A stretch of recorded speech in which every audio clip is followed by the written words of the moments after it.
Hi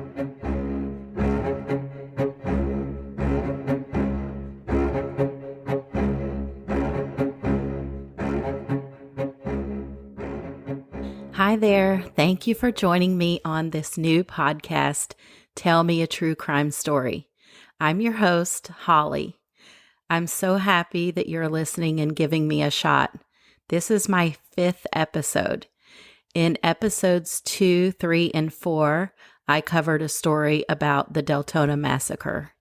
In episode 1, I covered a story called the Tarrytown Murders. Please go back and listen to those if you haven't already. I'm truly honored to be with you and keep you company as you go about your busy day.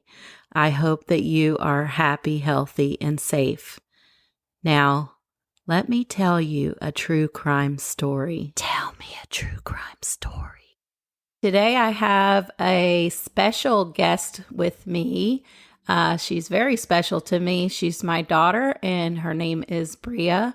We're going to talk about this case together today.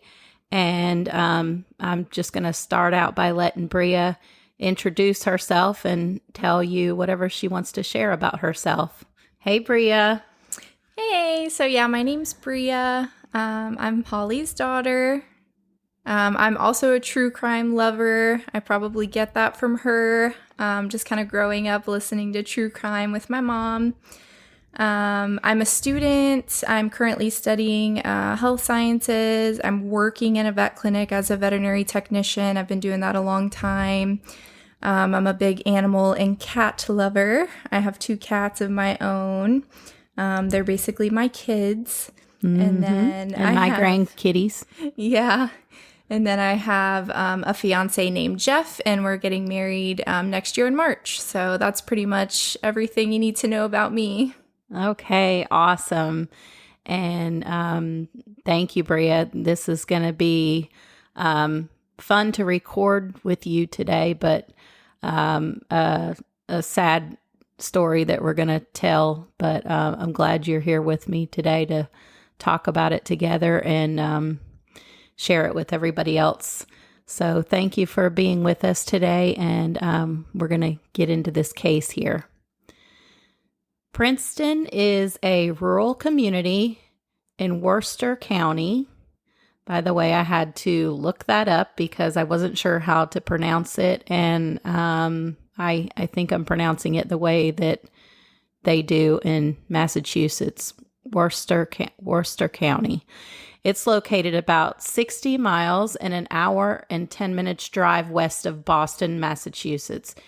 It's home to about 3,500 people. So this is a pretty small town, Bria. Yeah, it sounds like it. Yeah, only the population's less than 3,500. And this story is going to take us back to 2016, about 6 years ago. So 27-year-old Vanessa Marcotte was visiting her mom the first weekend in August of 2016.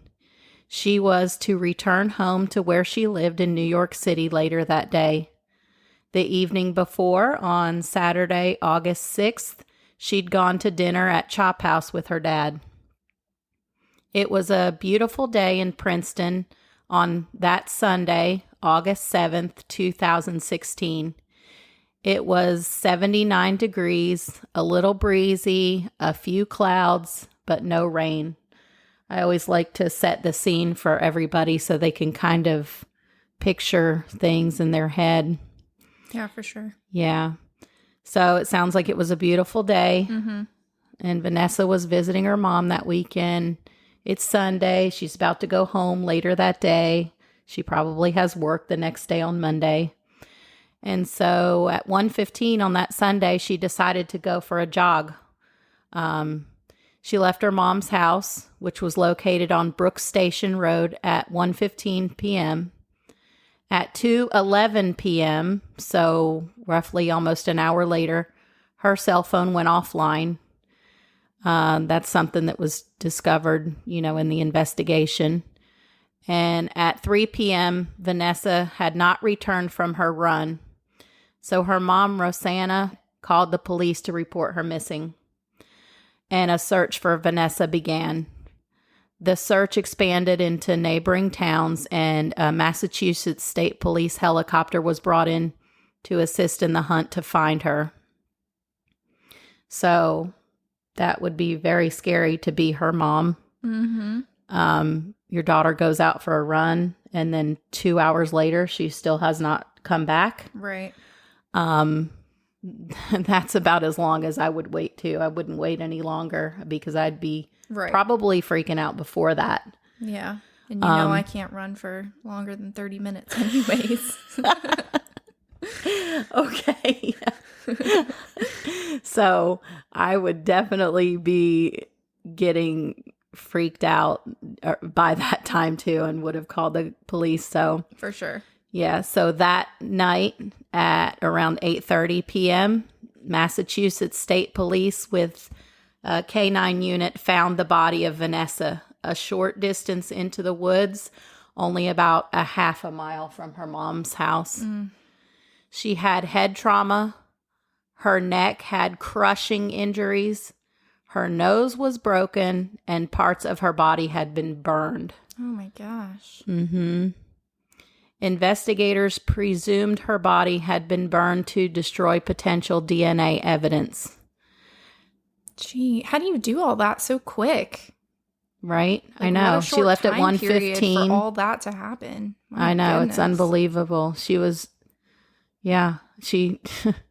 it's crazy. And then, however, even though parts of her body had been burned, police think to potentially destroy the DNA evidence, they were still able to collect DNA from her hands. Well, that's Thank good. God. Yeah. Her body was mostly naked. She was left wearing only her sports bra, her underwear, shorts, her right tennis shoe, baseball cap, and iPhone 6 were all missing. There was evidence that she'd been sexually assaulted. There was gasoline on her hair tie and on cloth material on her feet. There was also DEET, the bug spray ingredient, on the cloth material that was on her feet. Now, the reports didn't say that the cloth material on her feet was socks, but maybe it was socks, And there was gas on her hair tie and on this cloth material on her feet, and also DEET. So maybe the DEET was used as an accelerant too. So I don't know. Or did she put on bug spray before she went running? Well, they didn't make it sound like that's what they thought it was. I was of I was under the impression that the investigators thought maybe the DEET was used to maybe as an accelerant to start the fire to burn away some evidence, and then maybe that didn't work, and then gas was used. Okay. But I'm not sure. There wasn't, it didn't really say. Okay. So, Vanessa's murder was the first murder in the town of Princeton, Massachusetts for 3 decades. Wow. Yeah. Investigators urged Princeton residents to be careful because they weren't sure if the attack and murder of Vanessa was a random act or not. They said that they believed Vanessa fought her attacker and that the perpetrator would have scratches on his arms, neck, and face. Authorities asked residents to come forward with any information or anything they might have witnessed that day if they were in that area. So a 23-year-old man did come forward. He called police to tell them that he'd driven right past the place where Marcotte's body was later discovered 2 times on August 7th. He had driven by there. So he was dropping off family members at Heritage Bible Chapel on Brooks Station Road. This is the road that her mom lives on, that she was jogging on. And it was around 12:45, and he saw a man near a dark-colored SUV, and the SUV had its hood up. The man was talking on a cell phone. He described the man that he'd seen as half Hispanic and half white, around 6 feet tall with short hair. So after he dropped off his family members at the church, when he was driving back by again, it was around 2:05 p.m. and the hood was now down on the dark colored SUV. The windows were up and he didn't see the man anywhere in sight.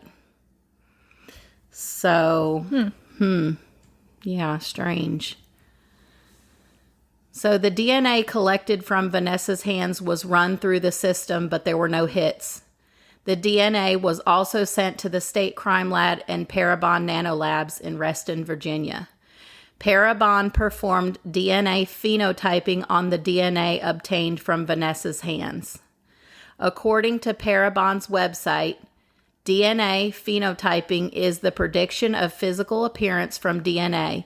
It can be used to generate leads in cases where there are no suspects or database hits, to narrow suspect lists, and to help solve human remains cases. So this is the type of DNA profiling where they have a DNA sample and they don't have an actual suspect, but they run it and then they get that, Parabon calls theirs snapshot, where it shows like possibly where you're from, what you most likely look like. Mm-hmm. If like you different possible characteristics about the person. Physical characteristics. Yeah. Yep. Mm-hmm. So about 6 months after Vanessa's murder in February of 2017, Worcester County, Massachusetts District Attorney Joseph Early Jr.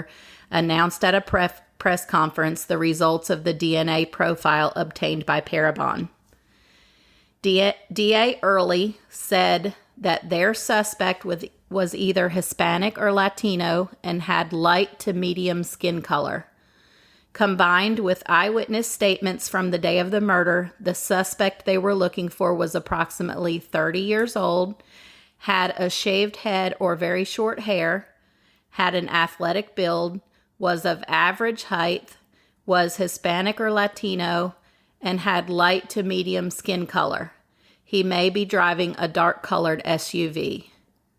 So at that press conference, the DA, combined with the witness statements and the phenotyping from Parabon, gave a pretty good description of who they thought they were looking for. Mm-hmm. About 30 years old, shaved head or very short hair, athletic build, average height, Hispanic or Latino, and light to medium skin color. And then the witness had seen a dark colored SUV there. So the next month, now this is pretty interesting. The next month, in March of 2017, Massachusetts State Trooper Robert Parr spotted a dark SUV driving in Worcester. Worcester is about 15 miles south of Princeton, where Vanessa was killed. According to Scott Croteau of MassLive.com, Trooper Parr is an investigator for the State Police Detective Unit assigned to the Worcester County District Attorney's Office. Now, when this Trooper Parr, saw this dark-colored SUV in Worcester, he, of course, looked over at the driver and he saw that the driver matched the profile of the suspect that had been released to the public just 1 month earlier. Mm. So the trooper quickly jotted down the vehicle's license plate number on his hand because he knew the description of the suspect that they were looking for and knew that they were looking for a dark-colored SUV. This guy fit the description. He was in a dark-colored SUV. So he quickly took down the license plate number on his hand. So that license plate number led investigators to 68 Woodland Street, Apartment 1 in Worcester. Authorities went there and learned that a 31-year-old man named Angelo Colon Ortiz lived there with his girlfriend and her 2 children. They obtained a DNA sample from Colon Ortiz. So this suspect, we're going to talk about him for a second and just see who he is. Angelo Colon Ortiz was born in Puerto Rico. And, from being born in Puerto Rico, he is a United States citizen. He lived in Puerto Rico his whole life until he moved to Worcester in May of 2016. He reportedly only speaks Spanish. He has 3 brothers. One lived with him at his apartment in Worcester, and the other 2 brothers live in Puerto Rico. His mother is a police officer in Puerto Rico. Angelo Colon Ortiz also has a child in Puerto Rico. So now we're going to talk about the DNA. When the troopers went to his apartment to obtain the DNA sample from him. So the DNA obtained from Colon Ortiz matched the DNA found and collected on Vanessa's hands at her autopsy. Ooh. He was arrested in April of 2017 and pleaded not guilty to her murder. However, how the DNA that connected him to the murder was obtained came into question from Colon Ortiz's defense team. The troopers obtained his DNA without a search warrant. The DNA consent form that Colon Ortiz signed on the day that he submitted to a cheek swab was not properly translated into Spanish. Also, the trooper that translated for Colon Ortiz that day was not a professional interpreter, but Colon Ortiz's girlfriend, Rachel Lozada Vega, did assist with translating that day. The state troopers did not obtain a search warrant for Colon Ortiz's DNA because he consented in giving it to them. The troopers said that there was effective communication that day and that nothing was lost in translation. The defense team requested the DNA evidence be thrown out. Judge Janet Kenton Walker denied that request. So therefore, that DNA evidence will be allowed in the trial. And, because of the totality of the evidence in the case and all that, she didn't feel that the errors on the DNA consent form with the, not being translated properly, warranted. Throwing the whole sample. Exactly. Throwing the whole sample out. Thank you for that. Angelo Colon Ortiz, he drove a black Ford Escape SUV. He was 31 years old at the time of his arrest in 2017. In pictures online, he has dark hair, a dark beard, and black close-cropped hair. Wow. With a somewhat receding hairline. That was so close to the description they put out. That's crazy.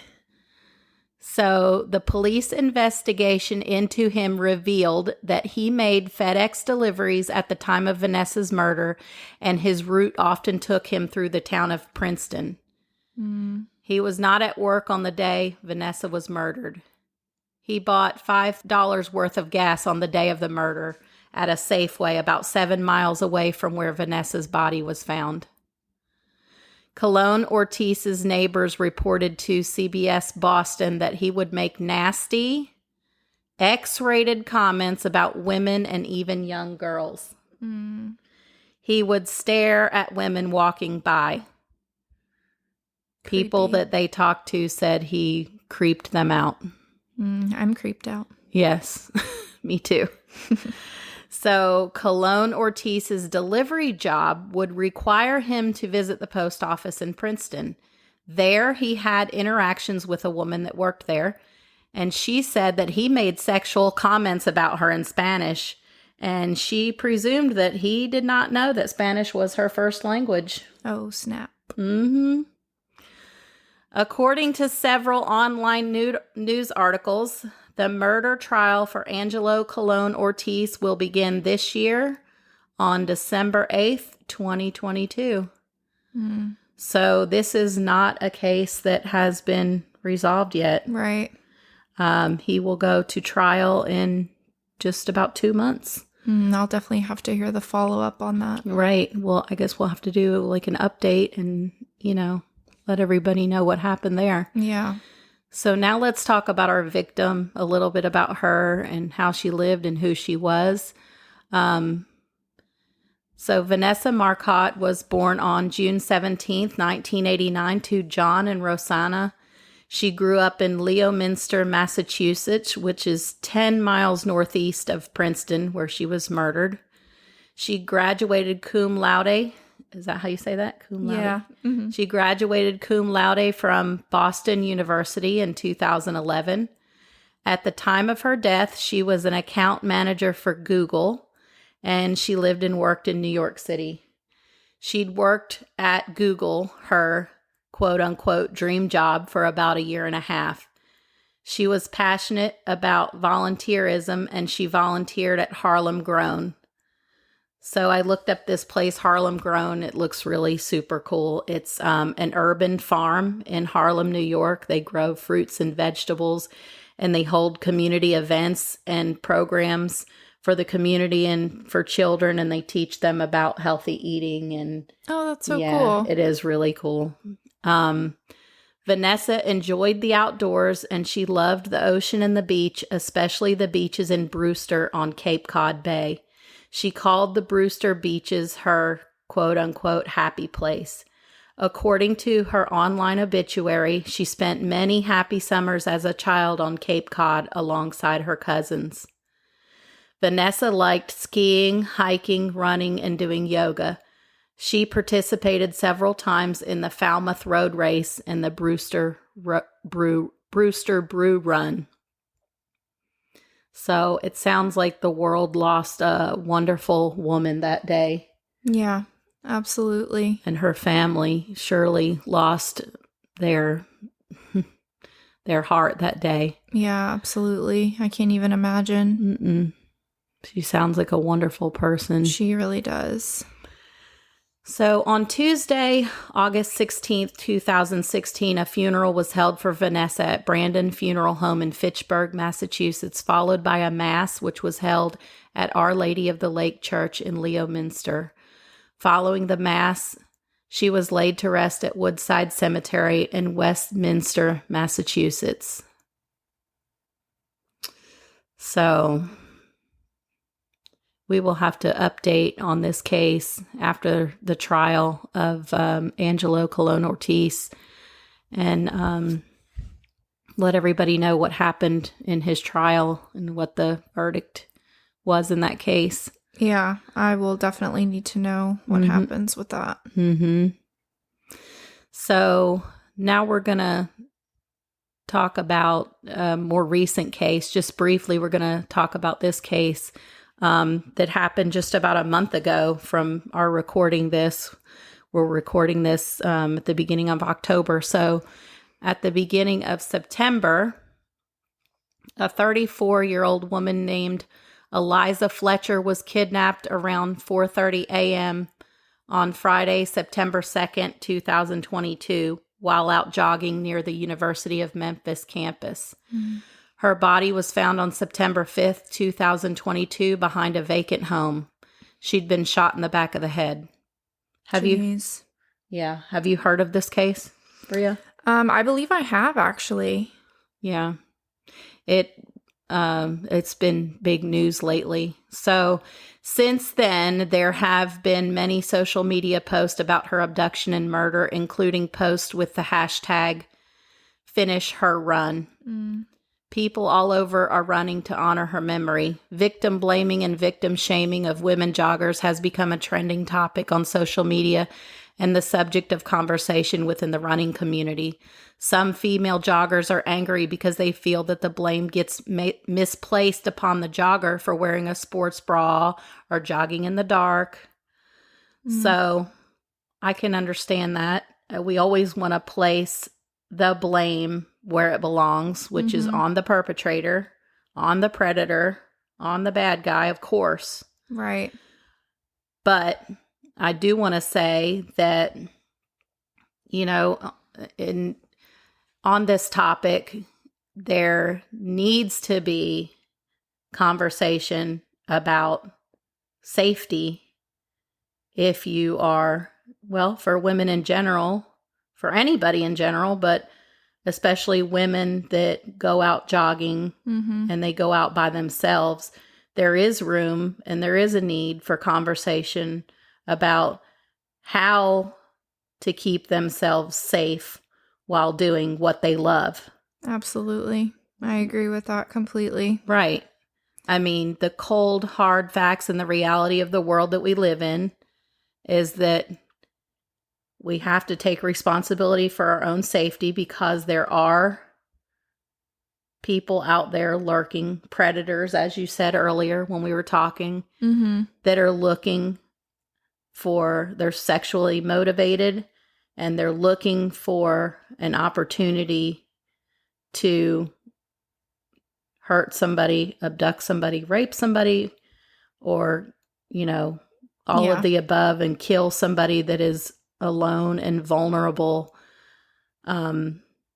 So, we were talking about some ways that women can stay safe while they're out jogging. So you want to talk about that for a minute? And what were some of the ways that we talked about some of the things that women can do to keep themselves safe? Because, sometimes they're out jogging late at night, early in the morning, in the dark. Yeah. Well, like you were saying, like everyone is so busy these days. And, if you're a mom that, has a job, has kids, then you may be trying to get up early, get your jog in before work, or, it may be late at night after kids are settled. So, definitely. Going when the sun is not out is, it definitely adds that, scary factor of it being dark outside. And we all know the freaks come out at night, but people have been abducted during the day too. So exactly. But I do think that trying to jog during daylight hours is always a safer option. If possible, yes, of course. Like you were saying earlier too, I think the earbuds thing that we were talking about was a good point, because everyone, the first thing you want to do when you go for a run is put in your earbuds and, jam out to a song or listen to a podcast. And that can really take away some of your like spatial awareness and just being aware of your surroundings. So I honestly say ditch the earbuds because, when I'm out running or walking or whatever, like I want to be able to hear what's around me, what's behind me, and just totally like be aware of my surroundings. And I think that can really take away that awareness if you're jamming out to a song.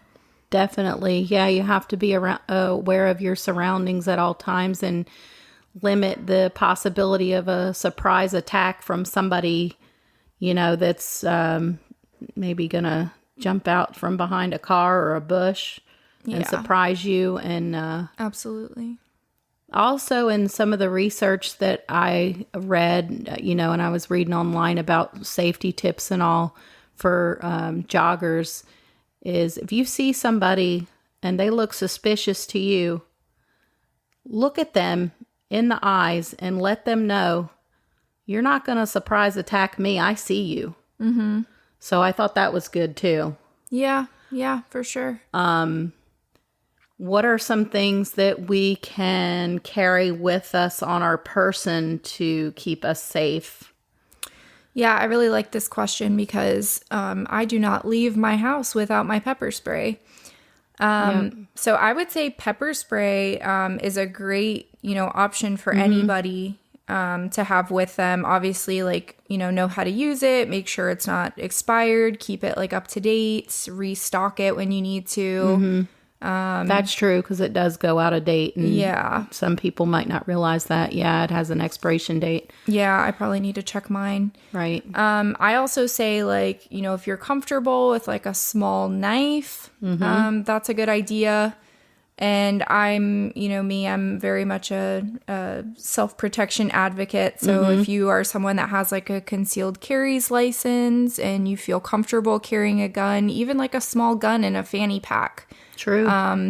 That will, that has the potential to save your life if someone's trying to take you. Definitely.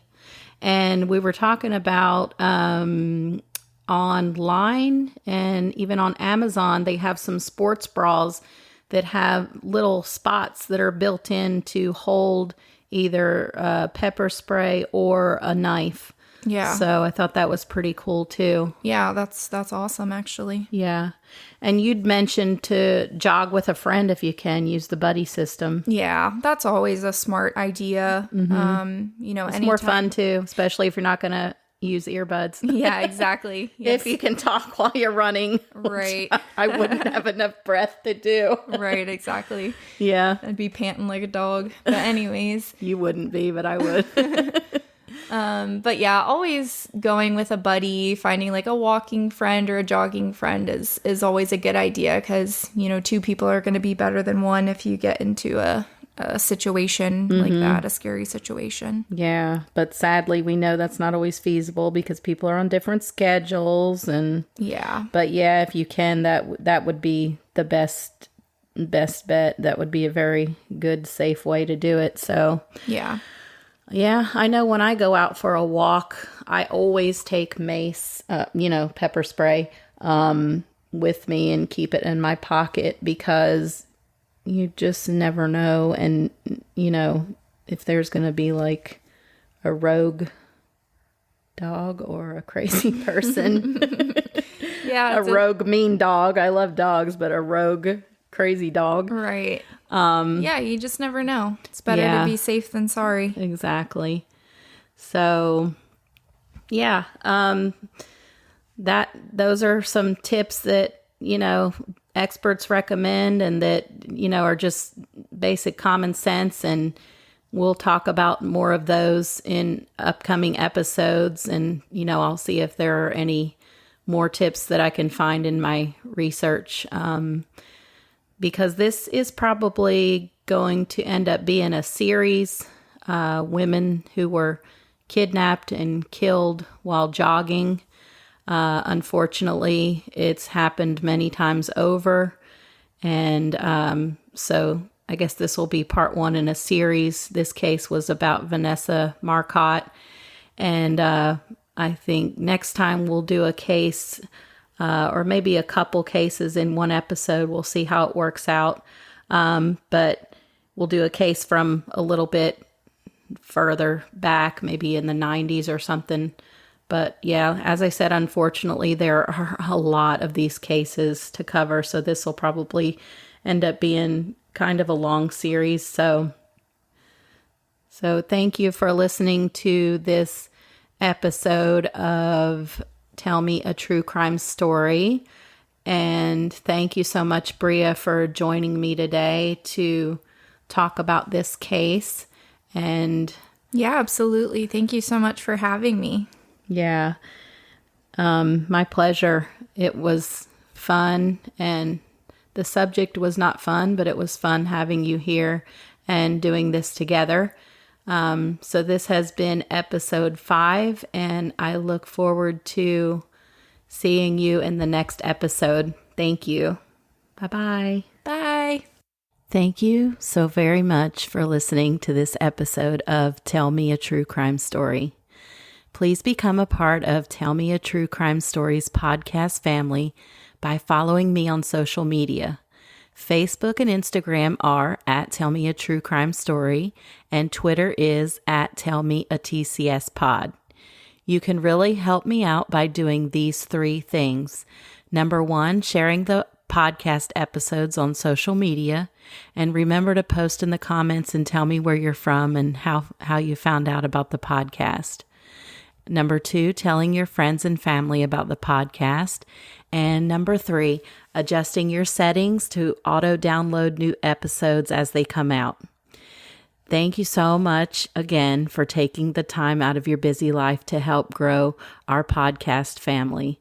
Hugs to all of you. See you in the next episode when I'll tell you another true crime story.